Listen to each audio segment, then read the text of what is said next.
안녕하십니까. 스탁과 스토리, 수다가 있는 수요일 김기수의 돌직구 타임 MTNW 김기수입니다. 인사드리겠습니다. 자, 어제 잠 못 이루고 계셨던 분들도 많으실 겁니다. 특히 어제 시간에서 약세를 시장이 보냈고 그런 가운데에서 새벽 1, 2시에는 미국이 하르그섬을 공격을 하고 협상이 물 건너가느냐 하는 긴박한 상황에 놓여 있었죠. 자, 하루하루를 시장을 바라보지 마시고 큰 호흡을 하면서 시장을 바라볼 필요가 있는 겁니다.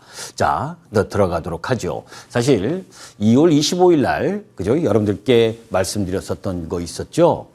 6,000피를 돌파하니까 7,000피, 8,000피. 그죠? 눈만 뜨면 상향을 한다. 이게 2월 25일 날 방송에 있었던 내용입니다. JP모건이 7,500포인트, 시티그룹이 7,000, 노무라 증권이 7,500, 8,000포인트 그런 근거들을 제시하는데 올라오는 속도가 너무 가파르다. 좋을 때 조심해야 된다는 말씀을 드렸었던 거 기억하실 겁니다. 자, 그런 가운데에서 2월 28일, 그죠? 미국과 이스라엘이 대이란 타격 진행 중이다. 그러면서 이제 이란 전쟁으로 인해서 고유가 속에서 물가 폭등이 이루어지는 흐름을 보여준 거죠. 그런 가운데에서 지난주에 여러분들께 말씀을 드렸었죠. 3주 전인가, 그죠? 무수히 많은 전쟁 그 중에 확률적으로 보게 되면 2주 안에 저점이 나오고 그런 가운데에서 기간 조정이 가고 그리고 전쟁은 항상 저점 매수의 기회를 중장기 매매자에게 주었다라는 말씀을 여러분들께 드렸습니다. 하다못해 걸프전 7개월 이때도 그 저점이 형성되고 나서 시간이 필요로 했지만 올라가는 상황을 보여줬었거든요. 그런 흐름들이 지금 나오고 있잖아요. 그죠? 잠시 후에 본격적으로 돌직구 타임을 시작하도록 하겠습니다.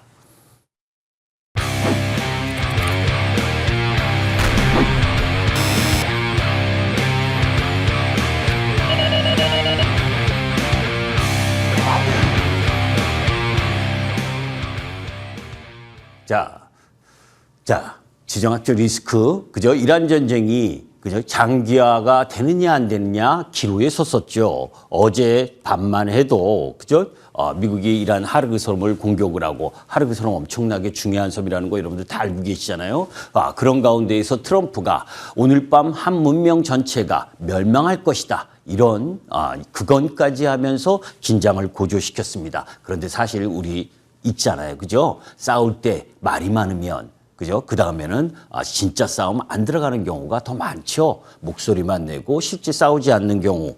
자, 그런 가운데에서 1시간 반 전, 오늘 아침 9시 부분이 유예기간 만료요. 그런 가운데에서 한번 대대적인 폭격을 할 가능성이 높았었는데 다행스럽게 파키스탄의 중재로 2주간 휴전안이 긍정적으로 검토되고 또 그것을 미국이 받고 이란이 받으면서 휴전에 들어가고 10일부터 파키스탄이 이제 회담을 하기로 한 부분이죠.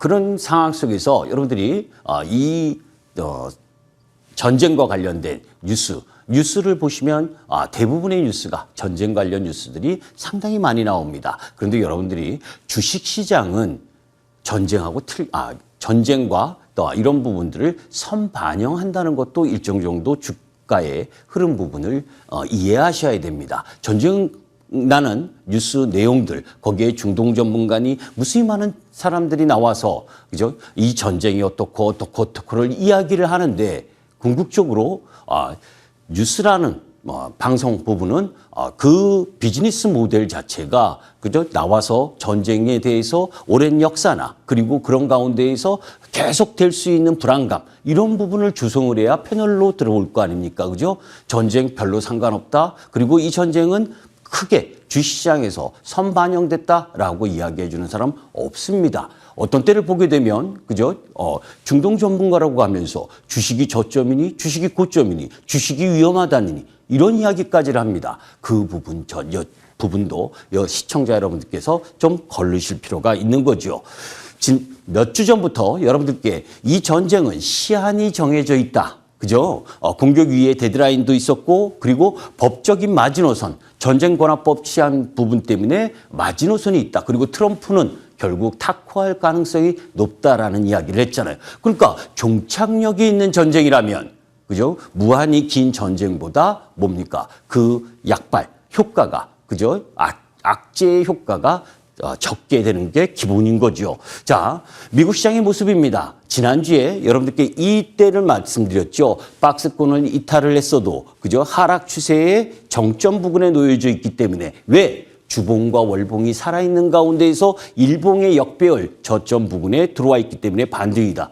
오늘 지금 시간으로 나스닥 선물이 플러스 3.3% 정도입니다. 그러면 다시 되돌리는 흐름이죠. 박스권으로. 그죠? 미국 시장은, 그죠?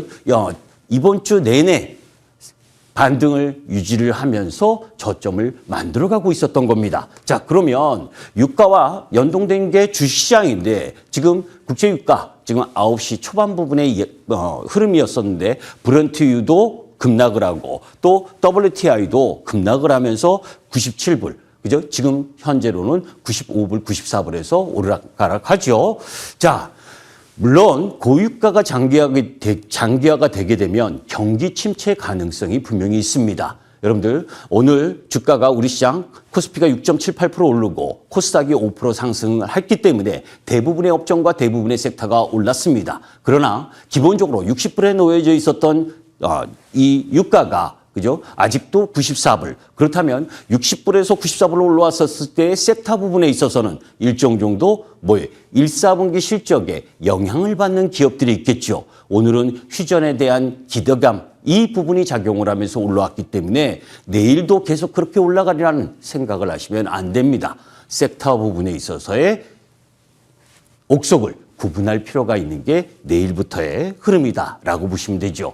자, 시장 우려의 핵심 부분은 이거였었습니다. 러시아 우크라이나 전쟁이 장기화가 되면서 인플레를 동반했고 그러면서 금리 인상을 했죠. 그런 가운데에서 이란 전쟁이 다행히 오늘까지 39일째였습니다. 그죠? 2주간의 휴전이 있었고 앞으로 그 휴전하는 과정에서 이란의 요구 상황, 그죠? 호르무즈 통행세를 내야 되고 그런 가운데에서 통행세를 거두려고 하고 그러면서 나름대로 미국하고 이란하고 이해관계 부분의 충돌과 관련된 노이즈가 계속 나올 수 있죠. 그죠? 2주 안에 협상이 되느냐 아니면 그 협상의 기간이 더 길어지느냐 또 그 속에서 불협화음이 생겨서 재전쟁이 일어나느냐. 그죠? 미국이, 그죠? 항공모함을 보낸 거, 대서양을 지금 열심히 달리면서 12일에서 15일 사이에 호르무즈 해협에 세 번째 항공모함이 도착하게 되는데 그때는 이제 만반의 준비가 다 된 거죠. 그죠? 아직 끝난 것은 아닙니다. 그런데, 그죠? 이란 전쟁으로 인해서 장기화 인플레가 되면서 금리 인상이 될 거냐라는 우려를 많이 갖는데 저는 그렇게 생각하지 않습니다. 전쟁과 그리고 물가 상승이 연준의 금리 인상을 의미하지는 않습니다. 미국도 잠시 후에 말씀드리겠지만 이번 주 목요일 PCE 물가지표 그리고 금요일 CPI 물가지표 다 높게 나올 거고 또 3월 부분은 더 높을 겁니다. 자, 그런데 그죠? 걸프전 7개월 동안 1990년도에 있었었죠. 이라크 전쟁, 그죠? 2003년에서 2011년 동안 8년 9개월 동안 전쟁이 있었습니다. 그때 역시 유가가 올라갔지만 금리는 인하를 했습니다. 중요한 건 그죠? 전쟁에 의해서 물가와 그리고 물가 상승이 이어진다고 해서 반드시 연준이 금리 인상한다라고 도식화할 필요는 없다는 거죠. 지금 미국과 이란 전쟁의 흐름 부분에서 고유가 이 흐름 부분의 부작용은 있을 수 있어도 금리 인상에 대한 부분을 미리 점칠 필요는 없는 겁니다. 자, 고유가 현상 지속 시 기업의 수익성 악화는 당연하겠죠. 그죠? 제반 모든 기업들 부분이 뭔가 물품을 생산하려면 그죠? 전기를 사용을 하고 또 그런 가운데에서 그죠? 기본적으로 유가의 급등은 그죠? 기업의 수익성 악화입니다. 그런 상황에서 이제 휴전이라는 부분에 초점을 맞추지 마시고 개별 기업들의 분기 실적이 어떻게 진행될 거냐라는 걸 염두에 두고 시장에 접근할 필요가 있습니다. 유가 상승 시 글로벌 경기 사이클에 부정적인 영향을 미치는 거 당연하겠죠. 당연한데 그거 아니라잖아요. 그죠? 유가는 추세를 결정짓는 부분은 아닙니다. 오히려 그죠? 지금 사실 여러분들 보세요. 최근 3년 동안 조선, 방산, 원전, 전력기기 엄청나게 올라왔고 그런 가운데에서 뭡니까? 반도체까지 작년부터 엄청나게 올라온 상황이죠. 그런데 그 대부분이 뭡니까? 미국이 뭐예요? 중국을 제재하는 가운데에서 수혜를 받거나 아니면 그죠? AI 투자, AI 카펙스를 투자하는 미국 테크 기업들 거기에 뭡니까? 우선해서 기업들이 수혜를 받는 쪽이 상승을 한 거예요. 그렇기 때문에 중요한 건 AI 하이퍼스케일러 설비 투자가 증가하느냐? 증가하고 있다. 이 말씀 많이 드렸잖아요. 그죠? 자, 그런 가운데에서 지난주에 고용지표가 미국에서 발표가 됐습니다. 예상이 그죠? 6만 5천 명 증가로 보였는데 17만 8천 명. 그죠? 고용 빵빵하다. 그죠? 빵빵한 고용 지표. 그런 가운데에서 뭡니까? 심리적인 지표는 불확실하다라고 하는 부분은 분명한 거죠. 왜? 전쟁을 하고 있으니까. 전쟁으로 인한 경기 둔화가 나타나지 않고 있다는 것을 실업률에서도 볼 수가 있었습니다. 실업률이 4.3%. 물론 경제활동 참여 인구가 줄어들었기 때문에 실업률도 줄어들긴 했어도 그래도 전쟁을 감안하게 되면 고용은 탄탄했다라고 보시면 됩니다. 자, 목요일 날 그죠? 2월 PCE 근원물가지수가 발표가 되죠. 4월 9일 날 지금 보시면 2월 예상 전년 동기 대비 2.8% 증가해서 3.28%. 이거 엄청나게 증가하면 사실 금리 인상에 대한 화두가 또 나올 가능성이 높고 그죠? 그런 가운데에서 금요일 날 발표되는 CPI 역시 그죠? 상당히 올라갈 2월 PC나 지금 좀 차트가 좀 잘못됐는데 여튼 그죠? 소비자 물가 지수나 이런 부분들이 올라갈 가능성이 높잖아요. 그래서 금리 인상 노이즈가 나오더라도 아까 말씀드렸던 것처럼 그죠? 이건 전쟁이 장기화가 되지 않으면 수그러들 거기 때문에 너무 고민하지 마시라는 얘기입니다. 자, 그러면 글로벌 경기 사이클을 확장하는 부분에 있어서 주도 변수는 미테크의 투자라는 말씀을 드렸었잖아요. 그죠? 그래서 이 부분을 가지고 S&P 500 테크 섹터의 투자 증가율이 이렇게 증가하고 있고 그래서 우리나라 반도체 수출 증가율이 3개월 연속 100%를 넘는다. 그렇기 때문에 전쟁 이후에 지수의 반등 주도 업종은 무엇이 될 것이냐? 그것이 반도체다. 지금 S&P 500의 반도체 PBR이 8.83배, 연중 고점 대비 39%, 약 40%가 급락해 있습니다. 그리고 반대로 그죠? 이 반도체 PBR은 급락해 있는데 12개월 예상 영업이익률은 계속 사상 최고치를 경신 중이에요. 그러니까 뭡니까? 반등의 선봉은 반도체겠죠. 우리나라하고 마찬가지입니다. 자, 그런 가운데에서 코스피 지수의 기술적 분석. 이거는 10시 반에 차트를 그렸기 때문에 이후에 더 올라와서 5,800포인트, 5,800 이상 놓여졌죠. 6.78%로. 이전에도 제가 여러분들께 이런 말씀을 드렸습니다. 그죠? 3,000포인트에서 주구장창 주가가 올라왔기 때문에 그죠? 그 다음에 2달 동안 횡보 조정. 그 2달 동안 횡보 조정하는 게 자연스러운 조정이다. 그게 종합주가지수 기준 10% 조정을 받는 거고 종목으로는 20%가 조정받는 거라 그랬잖아요. 그죠? 이번엔 그죠? 폭이 좀 큽니다. 왜? 10% 조정이 아니고 20% 조정을 받았으니까. 왜? 자연스럽게 조정을 받아야 되는데 그죠? 전쟁이라는 변수 때문에 10%를 더 받아서 이틀 만에 저점.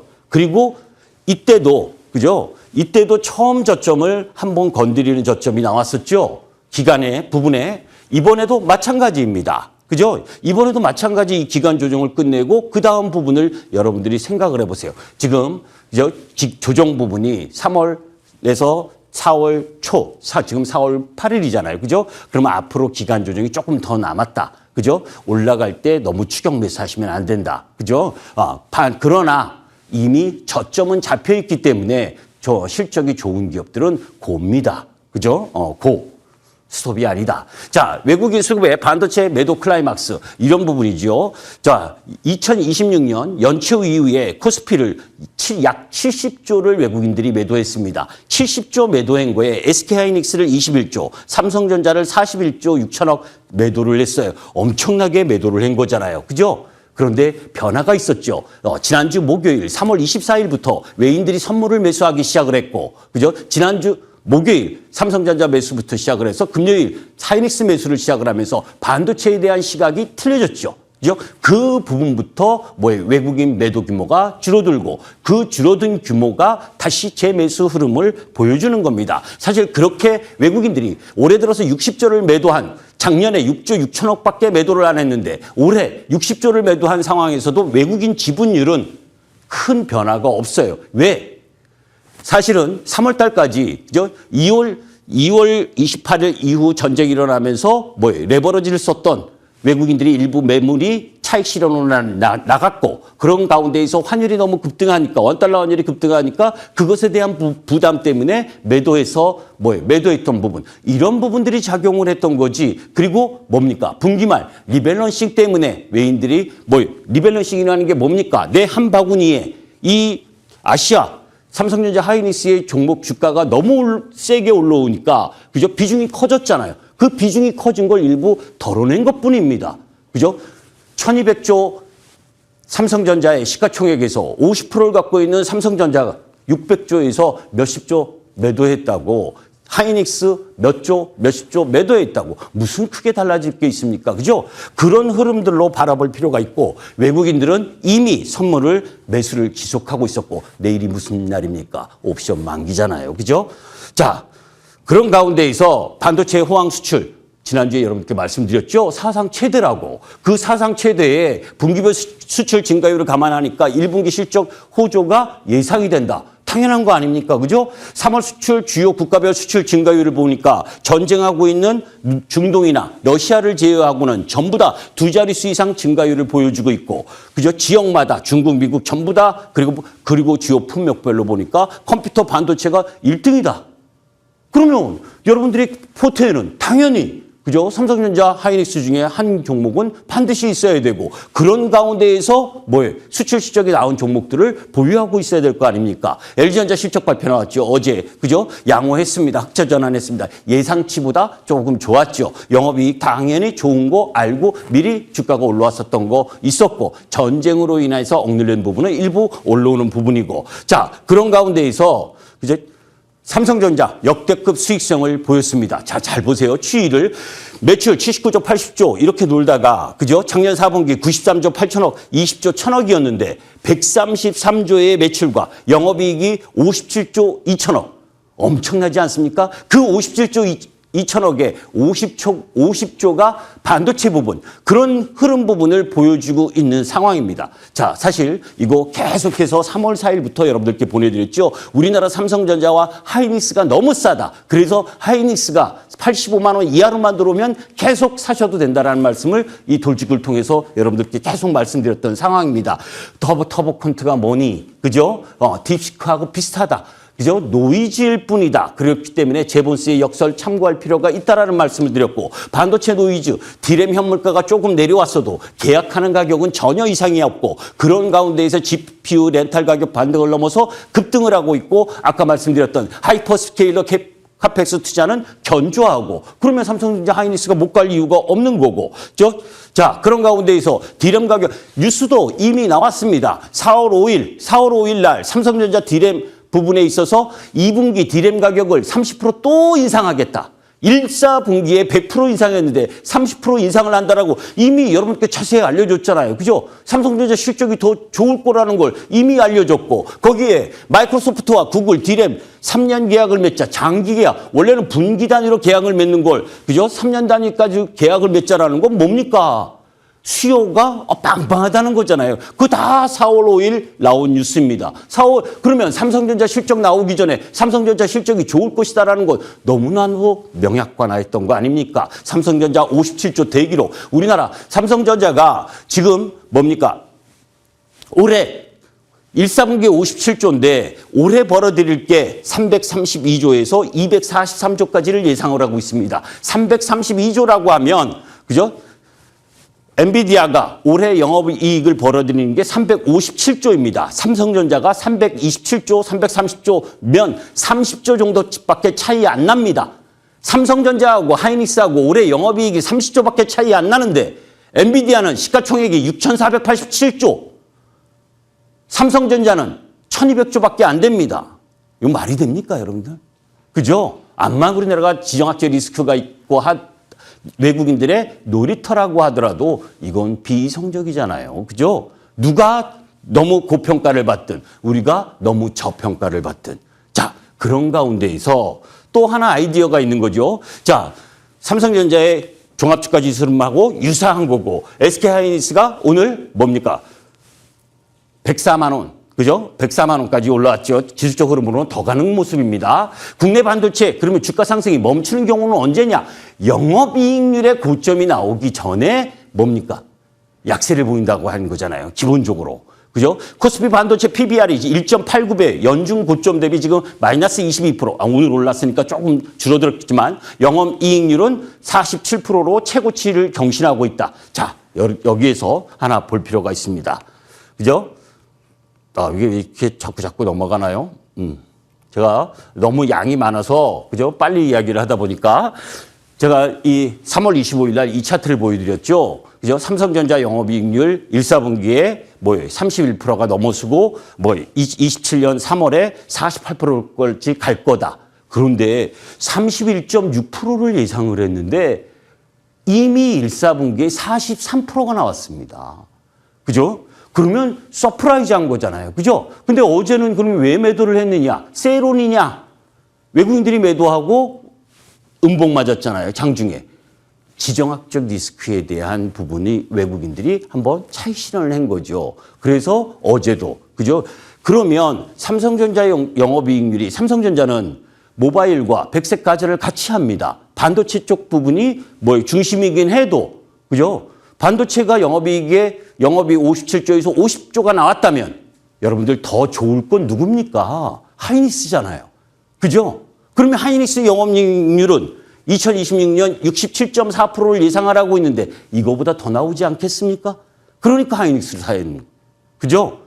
자, 이런 부분입니다. 자, 그런 가운데에서 쉽게 끝나기 어려운 신냉전의 시대, 이 전체적인 부분을 여러분들에게 지금 설명드리기에는 시간이 너무 없어요. 그런데 너무 없는데 아주 중요한 내용입니다. 이 내용과 관련돼서는 잠시 후에, 그죠? 6시에 여러분들에게 말씀드리도록 하겠습니다. 그죠? 지금 시장 흐름에 있어서는, 그죠? 전반적으로 이걸 다 설명드리고 싶은데 지금 2분 남은 거죠. 그래서 다 설명을 못 드리는데 중요한 건 내일은 옵션 만기입니다. 그리고 금요일은 우리 시장에 금통위가 있습니다. 그리고 미국 시장에 PCE 발표와 소비자 물가지수 발표가 있습니다. 이런 여러 가지 내용을 염두에 두고 단기적 전략과 중장기적 전략을 함께 구사해가는 그런 부분을 보여야 되는 거거든요.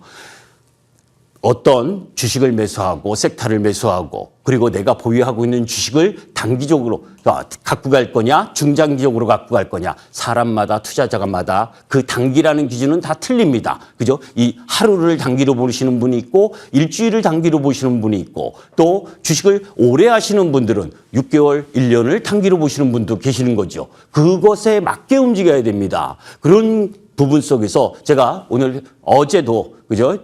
여러 가지 요인 때문에 시장이 하락할 때도 우리 회원님들께 이런 말씀을 드렸습니다. 여러분들 쫄리세요? 그죠?